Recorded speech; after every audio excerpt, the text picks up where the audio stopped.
हर मनुष्य अपने जीवन में भीतर से अच्छा बनना चाहता है, अच्छे की ओर जाना चाहता है, लेकिन अपनी प्रवृत्तियों के कारण, अपने विकारों के कारण, अपनी बुरी आदतों के कारण जो मन में वो फंसा रहता है, वो मन उसे वो सब करने नहीं देता और मजबूर होकर वो वही कुछ करता रहता है जो उसका मन उससे करवाता है।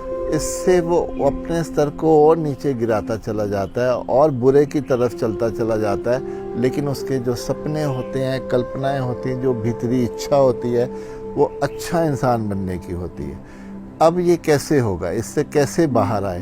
जब तक हम अपना आकलन नहीं करते तब तक हम अपने में कोई बदलाव नहीं कर सकते। जब तक हम अपनी ही कमियों से रूबरू नहीं होंगे, जब तक हम अपनी प्रवृत्तियों से जो हमें मजबूर करती है उससे रूबरू नहीं होंगे, तब तक हम अपने में कोई भी परिवर्तन नहीं कर पाते हैं। इसके लिए ध्यान की इतनी मान्यता है कि ध्यान में हम अपने स्वयं को देखते हैं, अपना आकलन करते हैं कि हम में कौन कौन सी बुराइयां हैं और हमें कहाँ कहाँ इससे छोड़ना है, कैसे अपने मन से ऊपर उठना है। ये तभी होगा जब हम अपना आकलन करते हैं। हम वैसे तो जीवन में अपने डे टू डे लाइफ में देखें तो हम बिल्कुल नॉर्मल रहते हैं। हमें लगता है कि हम बड़े सही इंसान हैं, हम किसी को तंग नहीं कर रहे, ना किसी को कुछ कह रहे हैं। लेकिन जैसे ही परिस्थितियाँ आती हैं तब हम अपना जो रूप दूसरों को दिखाते हैं, हम गाली गलौच में चले जाते हैं, मारपीट में चले जाते हैं, हम बहुत हिंसा करने लगते हैं। मतलब अपने आप को हम आपे से बाहर जब खो देते हैं, हम दूसरों को हम एक तरह से उन पर टूट पड़ते हैं। वो हमारी असली प्रवृत्ति है जिसको हमें एक्चुअल में छोड़ना है। वो हमारा गुस्सा जहाँ हमें अपने में कुछ काम करना है, ये तभी होगा जब हम उसको देख पाएंगे।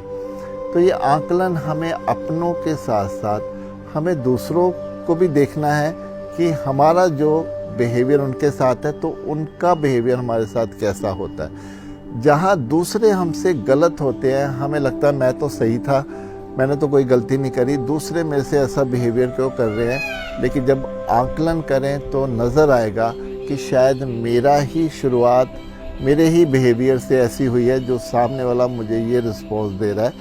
ये तभी होगा जब हम आकलन करेंगे, अपने रिश्तों का आकलन करें, कहाँ हम दूसरों पर ज्यादती कर रहे हैं, कहाँ अपनी बातें मनवाने के लिए हम उन पर प्रेशर डालते हैं, कहाँ हम रोक टोक करते हैं, कहाँ हम उनकी आज़ादी को छीनते हैं।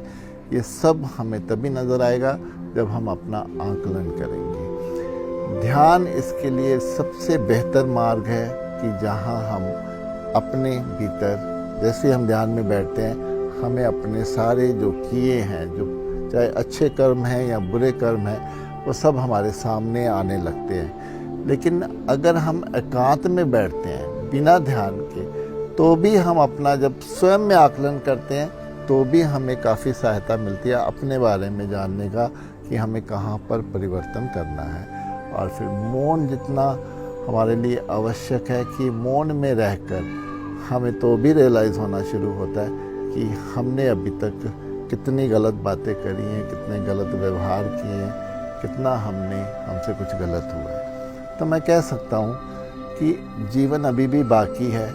जितना हो सके अपने आप को इम्प्रूवमेंट की ओर चले, बेहतरी की ओर चले। लेकिन ये तभी होगा जब हम अपने जीवन का आकलन कर पाएंगे और ये आकलन ही हमारे जो आगे अध्यात्म के मार्ग है, जो ईश्वर का मार्ग है, उसमें हमारी सहायता करेगा। हमारी विनम्रता भी तभी आएगी, हमें करुणा भी तभी जागेगी जब हम अपना आकलन करेंगे। लेकिन अगर हम आकलन नहीं करते हैं तो ये जो हम अभी कर रहे हैं, जिससे हमें आत्मग्लानि आती है, पश्चाताप आता है या शिकायतें हमें आती हैं, तो ये ऐसे ही चलती रहेंगी और यकीन मानिए ये जीवन ऐसे ही व्यर्थ हो जाएगा और अंतिम क्षणों में हमारे पास सिर्फ पश्चाताप के और कुछ भी नहीं बचेगा।